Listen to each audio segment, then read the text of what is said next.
નમસ્કાર દર્શક મિત્રો, ધ લોકસત્તા શોમાં આપનું સ્વાગત છે।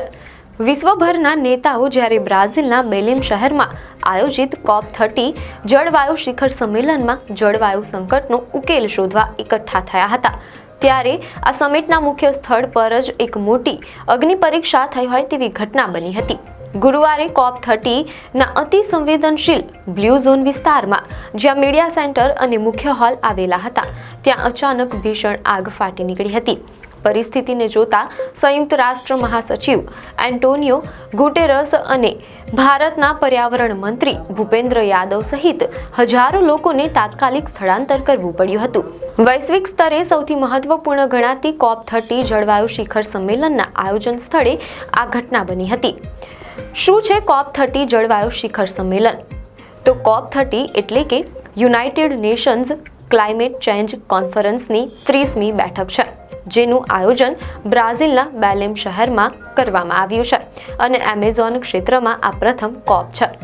આ વૈશ્વિક સંમેલનનો મુખ્ય ઉદ્દેશ્ય જળવાયુ પરિવર્તન એટલે કે ક્લાઇમેટ ચેન્જના પડકારો પર ચર્ચા કરવાનો અને આંતરરાષ્ટ્રીય કરારોના અમલને આગળ વધારવાનો છે।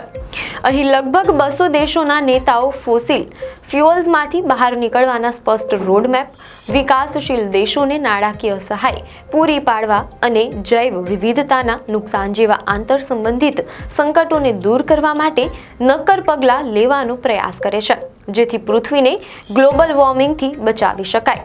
બ્રાઝિલના બેલેમ શહેરમાં ચાલી રહેલી આ કોન્ફરન્સના મુખ્ય સ્થળ પર ગુરુવારે અચાનક ભીષણ આગ ફાટી નીકળી હતી।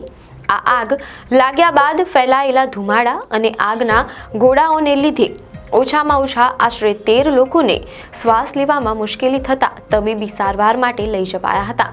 રાહતની વાત એ રહી કે કોઈને પણ ગંભીર મુશ્કેલી થઈ નહીં અને આગ ભડકતા પહેલા જ હજારો લોકોને સ્થળ પરથી સુરક્ષિત રીતે બહાર કાઢી લેવાયા હતા। રાહતની વાત એ રહી કે કોઈને પણ ગંભીર મુશ્કેલી થઈ નહીં અને આગ ભડકતા પહેલા જ કેટલાક લોકોને સ્થળ પરથી સુરક્ષિત રીતે બહાર કાઢી લેવાયા હતા। મીડિયા અહેવાલો અનુસાર આ ઘટના ત્યારે બની જ્યારે ભારતના પર્યાવરણ મંત્રી ભૂપેન્દ્ર યાદવ સહિત અનેક ઉચ્ચ સ્તરીય ગણમાન્ય વ્યક્તિઓ સ્થળ પર હાજર હતા।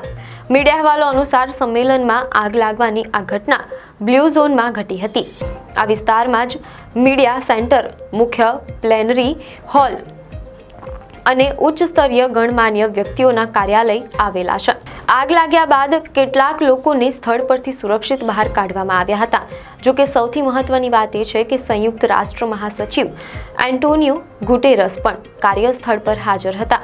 સંયુક્ત રાષ્ટ્ર સુરક્ષા વિભાગના કર્મચારીઓ દ્વારા તરત જ તેમને ત્યાંથી સુરક્ષિત જગ્યાએ લઈ જવામાં આવ્યા હતા।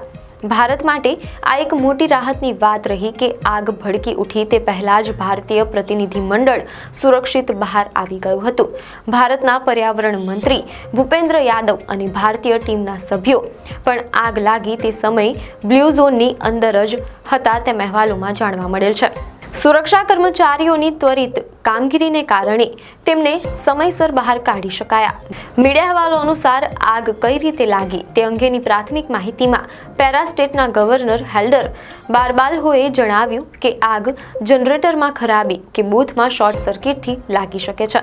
બ્રાઝિલના ટુરિઝમ મિનિસ્ટર સેલ્સો સબિનોએ માહિતી આપી કે આગ ચાઇના પેવેલિયન પાસે લાગી હતી। ક્લાઇમેટ લાઇવ પેવેલિયનથી સેમ્યુઅલ રૂબીને જણાવ્યું કે આગ ઝડપથી ફેલાઈ।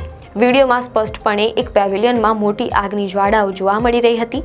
આ પેવેલિયનો સામાન્ય રીતે મજબૂત કેનવાસ કે કપડાના સ્ટ્રક્ચર હોય છે, જેના કારણે આગ ઝડપથી ફેલાવાની શક્યતા વધુ રહે છે। મીડિયા અહેવાલો અનુસાર આયોજન જોઈ રહેલા અધિકારીઓએ જણાવ્યું કે આગ પર માત્ર 6 મિનિટની અંદર કાબુ મેળવી લેવાયો હતો। જો કે આ ઘટનાને પગલે COP30 કોન્ફરન્સની સંપૂર્ણ સાઇટને સુરક્ષાના કારણોસર ખાલી કરાવવી પડી હતી। આ આગ લાગ્યા બાદ વેન્યુ આશરે 7 કલાક સુધી બંધ રહ્યું, જેના કારણે જળવાયુ સંમેલનના મહત્વના કાર્યક્રમોમાં વિલંબ થયો।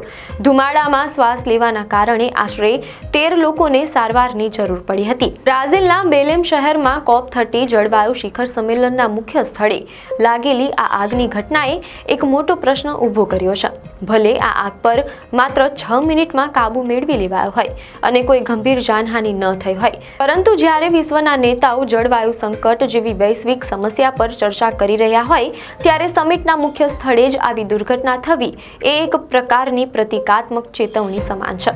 સંયુક્ત રાષ્ટ્ર મહાસચિવ એન્ટોનિયો ગુટેરસ અને ભારતના પર્યાવરણ મંત્રી ભૂપેન્દ્ર યાદવ સહિત હજારો લોકોનું તાત્કાલિક સ્થળાંતર કરવું પડ્યું.